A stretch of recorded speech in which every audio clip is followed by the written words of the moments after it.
자, 한 걸음 더 들어가 보는 시간이죠. 윤지호 이베스트 투자증권 리서치 센터장 모시고요. 이번에는 장 내부 상황 위주로 좀 점검을 해보도록 하겠습니다. 센터장님 어서 오십시오. 네, 안녕하십니까. 네. 자, 우리가 이 프로 한 일주일 넘었는데요. 네. 글로벌 공존이 또 저금리니 또 미국이나 일본의 어떤 중앙은행에 이런 얘기들 많이 했습니다. 네, 그래서 시간이 그렇게 길지는 않지만 우리 장 내부 상황도 좀 연결해서 들여다보는 시간 갖겠습니다. 일단 지난주에 있었던 미국 연준의 조치, BOJ의 조치, 또 오늘도 중국이 그렇죠. 돈을 좀 많이 풀었다는 뉴스도 들립니다만은 관심은 역시 금융시장을 바라보는 이 각국 주요국의 정책의 공조가 좀 복원되는 거 아닌가 이런 기대감은 좀 있는 것 같아요. 어떻게 보세요? 이걸 갖다 본격적인 공정체제로 본다, 그건 약간 아직은 좀 미진하고요. 네. 또 일부에서는 이렇죠. 또 환율 전쟁으로 또 약간 음모론으로 보시문을 주죠. 그런데 아직까지 전쟁할 정도로 이렇게 계산된 상황은 아닌 것 같습니다. 그러니까 그냥 공조라는 단어를 적절하게 우리가 활용하려면 제 생각에는 2월 26일에서 27일에 결국 G20 재무장관 회담이 있는데 거기서 어느 정도 좀 공조에 대한 합의가 되겠죠. 난 좀 발맞춰 간다고 하나 그런 느낌이 있어야 될 것 같고요. 또 하나 중요한 건 3월에 가면 저번에 드라기 총재가 이런 말을 했었죠. 3월에 통화정책 변경 가능성을 시사했고 또 중요한 거는 3월에 FOMC에서는 금리를 갖다가 올리진 않을 거라는 게 다수 의견이지만 어떤 스탠스를 내놓을 것이냐. 기자회견도 있으니까. 그렇죠. 그분이 있고 또 하나 노초장 안 드시는 게 BOJ 마이너스 금리 하니까 어마어마하게 일본에서 강한 정책이 나온 줄 아시지만 사실은 추가적인 자산 매입이 더 강한 정책이었죠. 어떤 우회적으로 정책을 쓴 겁니다. 일본도. 그러니까 어느 나라도 아주 강한 정책을 쓸 수 없는 상황.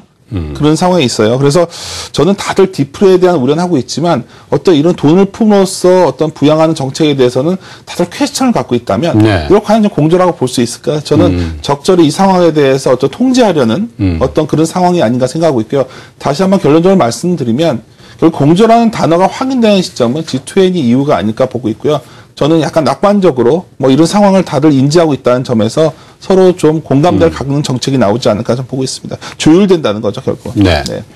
낙관이라는 단어를요. 최근에 굉장히 오랜만에 듣습니다.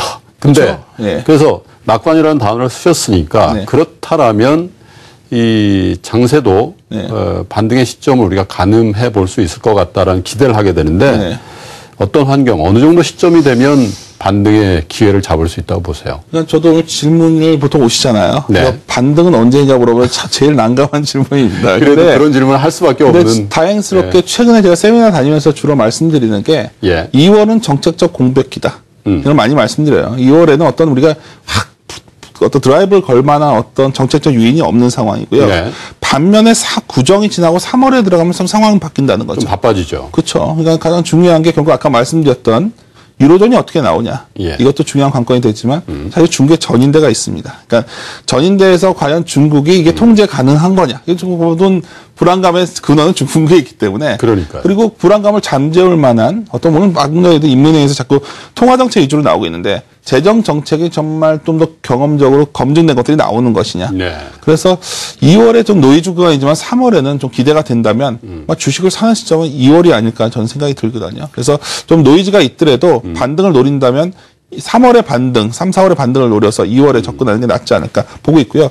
제가 딱 하나 그림 하나 보여드리려고 하는데 이벤트 일정은 좀 많은 분들이 알고 계셨으면 좋겠어요. 이게 그림 보시면 여기에 제가 중국을 이벤트를 주로 담아놨습니다. 이걸 왜 담아놨냐면 결국 우리가 모든 연초의 불안감의 시작이 중국이었기 때문에 중국이 이번에 G20 재무장관이 중국에 있고요. 6월 달에 이메임 지수 편입 여부가 결정 나겠죠. 그 9월 달에 또 중국에서 G20 정상회담이 있습니다. 그리고 10월에 SDR 바스켓에 위안화가 편입되죠. 저거 이제 결정된 건데 시행이 저때부터 그렇죠. 시행이 되는 거죠. 그러니까 이 일정을 본다면 중국이 연초부터 왜 이렇게 위안화 환율을 건드리고 어떤 글로벌 금융시장에 편입되려는 노력을 할까? 연간으로 계획을 잡아가는 거 아닐까 생각이 들고요. 결국 10월 전에 좀 더 위안화가 시장 금리를 반영하는, 시장 환율을 반영하는 그렇지 않습니까? 지금 위안화가 어떻게 바스켓제로 돼 있지만 아직까지 변동환율제가 아니지 않습니까? 그러니까 이런 거를 자본시장의 개방, 어떤 자본시장의 국제화에 앞서서 반영해가는 시간이 아닐까 보고 있고요. 그래서 이 일정을 좀 보면서 보신다면 상반기에는 오히려 1, 2월이 좀 부진하고 3, 4, 5는 좀 나아지는 그림. 연간으로 본다면 하반기에 꼭 너무나 부정적 시각들이 많으신데 연간으로 본다면 위안화도 좀 안정화되는 그림 저희들이 이렇게 보고 있는 그림입니다. 마음이 좀 편안해집니다.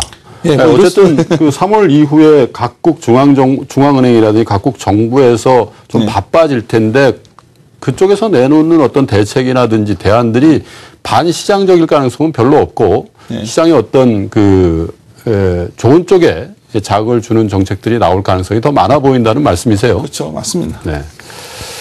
자, 그러면 우리 시장 있잖아요. 이제 문제가 우리 시장인데 뭐 많이 빠졌는지는 모르겠습니다만 어쨌든 한 가지 특징은 역동성이 굉장히 많이 줄어들고 맞아요. 있다. 물론 아래쪽으로의 역동성은 없는 게 좋겠습니다만은 그럼 우리 증시만 놓고 봤을 때 반등 국면 어느 환경 또 어떤 시점이 될 수 있을까 궁금해집니다. 요즘 아마 극단적으로 어떤 비유의 갈림의 시작은 전체의 산업에 대한 우려, 이익에 대한 우려도 있지만 어떤 중국에 대한 시각이 아닐까 싶어요. 네. 결국은 중국이 경착륙할 것이다. 못 믿겠다. 한다면 굉장히 비관적인 거고 그래서 중국이 통제할 것이다. 통제 가능하다 보는 거예요. 그러니까 요새 여의도에 화제가 된 영화 있잖아요. 빅숏이라고. 네. 전부 다 이제 뭐 숏에 대해서 가지고 열망을 하죠. 지금 분위기는. 뭐 그 얘기부터 소로스가 심심하게 언론에 나옵니다. 뭐 소로스가 이제 숏을 쳤다. 뭐 런던 옛날 영국의 환상까지 생각난다. 또 뭐 H 지수가 빠지면은 ELS기 낙인 걸렸으니까 물량이 엄청 쏟아져서 뭐 폭락할 것이다. 근데 저는 오히려 이 시점에서 한번 우리가 반문하자는 거예요. 너무나 이렇게 소위 그 두꺼운 꼴이라는 패테일 같은 현상이 이렇게 다들 이렇게 뭔가 두려워하고 이럴 때 생겼냐는 뭐 또 너무 막연한 질문 같지만 저는 너무나 세상이 다 똑같은 생각을 하고 있다는 거죠. 뭔가 터질 것 같다. 그래서 터질 수 있죠. 굉장히 불안하죠. 근데 저는 이렇게 다 알고 있는데 가만히 있을까요? 정책 당국들이. 빅숏 영화 보면은 가만히 있다가 당한 거지만 지금은 뭐라도 하려고 하고 있지 않습니까? 그래서 아까도 좀 너무 오늘 동일한 논리를 말씀드리는데 2월에는 정책적 공백했지만 다들 불안하니까 여러 가지 정책을 내놓고 있고요. 아마 아까 방금 전에 사회자분 그 프로에서 제가 수출 동향 나오면서 굉장히 우려들 많이 하시는데 그러니까 어제 갑자기 뭐 유상 장관께서 굉장히 강한 우리도 예산 조기 집행 얘기가 나오지 않습니까? 유일호 경제부총리. 그렇죠. 그러니까 결국 이런 것들 감안하면 중국이 전인대와 함께 시기적으로 3월에 가서 전인대 때 재정에 관한 얘기가 나오고 미국 같은 경우에도 선거 앞두고 있지만 최근에 그 고속도로 투자법안 같은 것도 어마어마하게 큰 규모입니다. 미국이 굉장히 인프라스트럭처가 낙후화돼 있거든요. 그렇죠. 그리고 한국도 재정 집행 계획이 있고 그래서 말씀드리고 싶은 거는 어떤 반등은 언제냐 물어본다면 저는 동일해요. 그러니까 결국은 중국에 달려있다 보고 있고 중국이 가만히 있을 수 있는 상황이 아니거든요. 지금 이미 공격도 들어왔고 말대로 소로스의 공격 들어왔다면 결국 그렇다면 첫 번째는 중국이 외부 세력의 공격에 대해서 어떻게 이를 통제하고 있냐가 확인된다면 너무 두려워할 필요는 없다. 그래서 저는 약간 통제되고 있다는 생각을 좀 갖고 있는 게 최근에 주가가 빠져도 전이가 안 됩니다. 글로벌하게. 뭐 중국이 홍콩이 급락을 해도 다음날 큰일 났다고 아침에 일어나서 보면 미국도 그냥 소소하고 그러니까 전염이 잘 안 된다면 과연 이게 그렇게 크라이시스적 상황을 전제해야 되는가? 전 그렇게 보고 있지 않다는 걸 좀 말씀드립니다. 그러니까 윤 센터장님 말씀 중에 제가 귀에 걸린다는 표현을 좀 쓰는데 귀에 걸리는 게 두 가지입니다. 하나는 너무 여러 가지 변수를 생각하지 마라. 지금 메인이 뭐냐? 맞습니다. 중국이다. 중국이 통제 가능하냐? 아니면 통제력을 잃고 있냐? 이건데 통제하고 있다. 그리고 위안화의 최근의 움직임도 큰 그림으로 보면 중국 정부 인민은행에 가는 방향에 맞춰서 가고 있다라는 맞습니다. 측면이 강하다라면 조금 마음이 놓이고요. 또 하나는 우리 증시 역시 너무 부정적인 측면만 뭐 세상이 다 그렇습니다. 맞습니다. 뭐 영화 얘기도 해주셨습니다만은 예전에 뭐 버블 때는 버블이라는 단어가 들어가 있는 영화도 유행하고 그랬습니다만은 좀 역발상으로 생각해 봐야 되겠다라는 말은 정말 귀에 걸립니다. 그렇다 하더라도 우리가 지금 외국인 투자들이 뭐 최근 들어서 약간 혼조 국면을 보입니다만 장기간에 걸쳐서 어쨌든 한국 주식 팔아 나가고 있는 상황. 그래서 저희 시간에는 처음 아마 언급이 되는 것 같습니다만은 장 내부의 수급을 좀 점검해 보면서 그게 얼마나 현실성이 있는 말씀인지도 좀 점검해 보겠습니다. 사실 저희 같은 스트레치 하는 친구들 와서 수급 얘기 별로 안 하려고 하는데 우리가 좀 굉장히 중요합니다.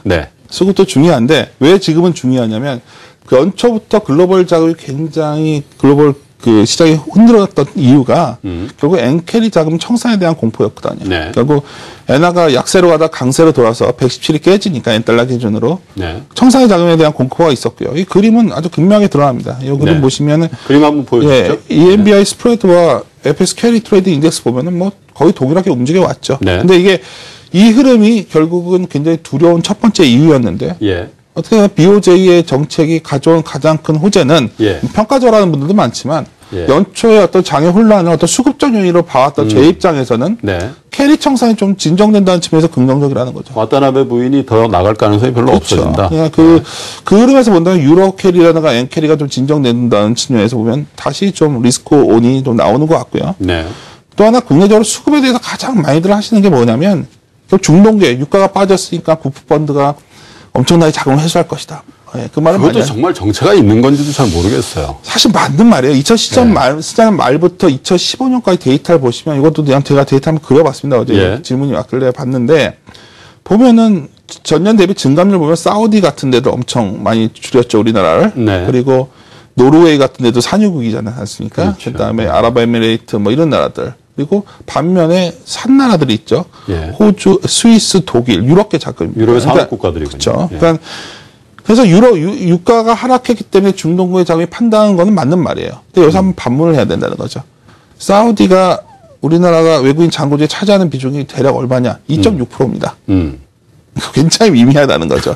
그러니까 걔들이 강하게 나온 건 맞지만 어떻게 본다면 보다 우리나라를 장기적으로 투자했던 소위 미국계나 영미계 펀드들이 안 샀었다는 게 더 문제죠. 강하게. 네. 그래서 네. 저는 좀 물론 두 가지죠. 그러니까 유로와 엔화의 흐름이 중요하다는 수급 흐름이 하나가 있고 엔캐리 청산 여부. 그다음 두 번째는 중동계 자금인데 두 개 자체가 어떤 체력이 약해서 일어난 현상이지 셀코리아처럼 팔고 나가는 그림은 아니라 보고 있고요. 그러면서 단기적으로 한번 저희가 2월만 놓고 본다면 최근에 이런 정책 공조가 3월에 드라기 총재 말대로 새로운 어떤 통화 정책의 여부, 그다음에 BOJ의 마이너스 금리 뭐 이런 거 감안한다면 캐리 청산이 좀 진정된다고 본다면 외국인 미도가 아주 강하지는 않을 것 같다. 그리고 유가도 가장 진정되는 기미가 나온다면 그 역시 좀 진정된다. 그래서 큰 의미의 셀코리아는 한바탕 지나간 듯한 그렇죠. 느낌도 든다 이런 말씀이시고요. 예. 시간 관계상 한 가지 질문만 더 드리겠습니다. 네. 그러면 우리 투자자 여러분들 그리고 지금 풀어보시는 시청자 여러분들이 2월 장세 지금부터 어떻게 좀 대응을 하시는 게 좋은지 좀 조언해 주시고 마감하겠습니다. 네. 짧게 말씀드릴게요. 네. 안 좋죠. 네. 안 좋은 게 많이 반영되어 있다는 게 제 생각이고요. 예. 안 좋은 상태에서 우리가 액션을 할 수 있는 거는 전 크게 세 가지라 봅니다. 첫 번째는 돈이 없기 때문에 많은 기관 투자가들이 네. 새로운 돈을 갖고 새롭게 살 수가 없어요. 새로운 종목을. 예. 그러면 있던 거 팔고 새로운 거 교체 스위칭이에요. 예. 그래서 뭐 예를 들어서 저희 같은 경우에는 뭐 음식료다. 그럼 다른 음식료식을 좀 팔아서 뭐 하이티즐로를 사거나 바이오도 좋은 건 좀 많이 오르고 비싼 건 좀 팔아가지고 뭐 SK 케미칼을 산다거나. 좋은데 좀 덜 오른 거 사는 거죠. 그렇죠. 그냥 뭐 KT나 은행주 같은 것도 뜬금없이 오른 이유도 거기 있고요.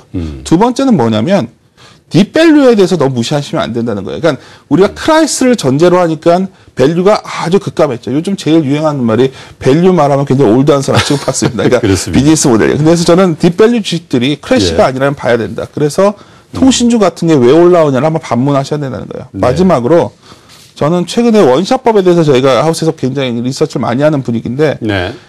이거 99년에 결국 원샷법 나왔을 때 일본에 무슨 일이 있었는가 보신다면 어마어마한 M&A가 일어났습니다. 네. 그러니까 산업구조적 정책이 원샷법을 통해서 이루어지는 거라면 네. M&A 딜이 늘어나는 거고 우리나라로 말한다면 그거는 지배구조 개편입니다. 네. 그러니까 투자의 기회는 지배구조 개편에 있고요. 좀 어렵게 느끼신다면 지주회사가 상당히 매력적이 되는 겁니다. 네. 그래서 요 세 가지를 좀 짧게 투자 아이디어로 말씀드리겠습니다. 예, 짧지만 굉장히 그 도움이 되는